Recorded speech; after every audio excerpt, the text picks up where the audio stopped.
If you're looking for a camera monitor with pro level features that isn't going to break your bank, I have a suggestion for you right here. This is the ANDYCINE A6 Plus Pro. I'm going to show you in this video why I think this monitor is an absolute game changer for beginners and especially persons that are trying to find a budget friendly option. Now I'm going to be totally honest with you guys. There are, more expensive options that you could probably get other features with, but if you're just starting out and you want maybe like your first monitor, this bad boy right here might be the perfect monitor for you. So let me actually show you what comes inside of the box. Right here we have our monitor. It comes with a sun hood. So basically if you're outside shooting, you place this over your monitor and then you can use this to kind of still have, good good sight while you're outside. It's going to be really handy. Trust me, when you're in like bright sun, this is something that's going to be clutch. We have our manual right here, which nobody reads. What else do we have? Okay, so right here we have, I think this is a Canon LP, or this is a Sony NPF. Okay, it looks like this is a Sony NPF battery. Let me just double check. Something I should also add is that this camera uses Canon LP6 batteries and also Sony NPF. So I typically use Sony NPF batteries because I have other devices and lights that use Sony NPF batteries, but I'm going to use this one right here, and I think, okay, based on this is a Sony NPF battery as well. All right, so we have our battery inside. I'm going to take this off. I think I'm actually going to come a little bit closer to kind of give you guys a full running of this monitor setup. All right guys, so now I have it set up so you can have a better look as to exactly what kind of features you're getting with this monitor.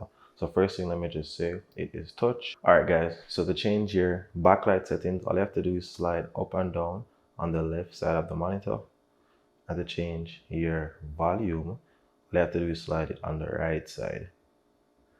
So when you change the right side, the volume of the monitor goes up and down. Also, we have a pinch to zoom function. So if you want to zoom in, you just, basically like you do on your smartphone. So you can zoom all the way in. Hopefully you guys can see that, and then you can zoom out.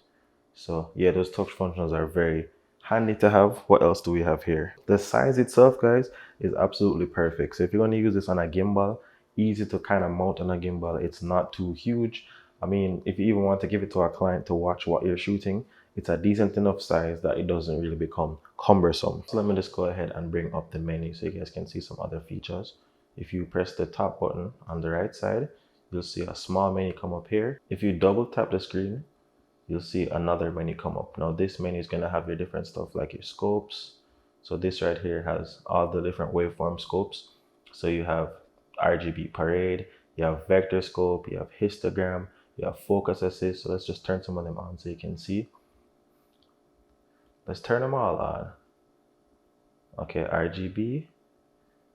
So we have our RGB parade right here. Vector scope, so that's great for identifying like our skin tones. Histogram, so you can use whichever scope you're comfortable with. Focus assist, so it's going to show you like what parts of the image is in focus. Focus level, which turns down the level of the focus assist. And focus color, so right now it's on red, but you can change it to green, you can change it to blue, white, whatever works best for you. And audio meter, so you can actually see what are the audio levels coming in. So let me just go ahead and turn those off. Also, we have different grid functions. I prefer to leave my grid. Actually, let me turn off all the scopes. So for me, guys, I like to keep a clean. Oh, audio levels are still there. Actually, audio levels is something that's good to keep on. I typically keep mine off because I'm using my monitor. I like to have it clean. I don't like to see anything. But let's double tap again.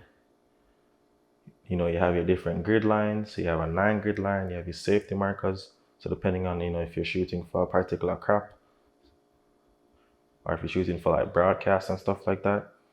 Now let me just go ahead and turn this back off.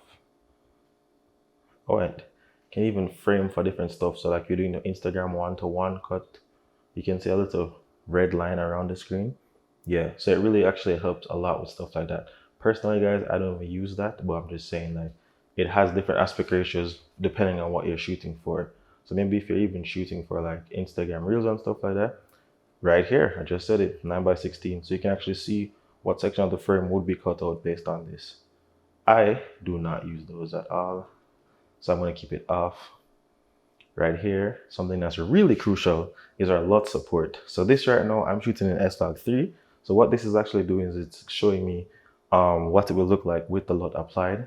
I can turn it off so you can see, well, you probably won't see, but yeah, I can actually see, how it looks on the monitor itself. So that way I can expose properly. This is going to be very crucial for people because I know a lot of you guys struggle when you're shooting S-Log3. So this is going to help you drastically. The fact that you're able to use that, you can know exactly what you're getting straight out of the camera. Also, you're not limited to only using it for S-Log3. If you have a lot that you typically apply to your color grading, then you can also use this to know exactly what you're going to get out of that. Now, if you swipe down from the bottom, you can change out these quick menu functions right here. This is how I have mine set up, but it doesn't have to be like this. If you want to change what they are, you just double click and then you can change it from, one setting to another. So now this can be a 9 grid or mute or whatever it is. So you can change what your custom functions are. I keep mine as is, and I like to keep mine clean. But as you guys can see, this monitor is packed with features, like you probably don't need much more than this as a beginner, right? So with that being said, I think this is going to be a great monitor for someone who's just getting started, needs something that is cost effective, and who needs something that is going to be quick to add to the system and easily used by beginners. I'm going to leave a link below in the description if you're interested in getting one, but I'll just let you guys know that I highly recommend this monitor right here. It has been, a great addition to my workflow. I think it will be a great addition to yours as well. If you enjoyed this video, the YouTube algorithm says you're going to love this video right here.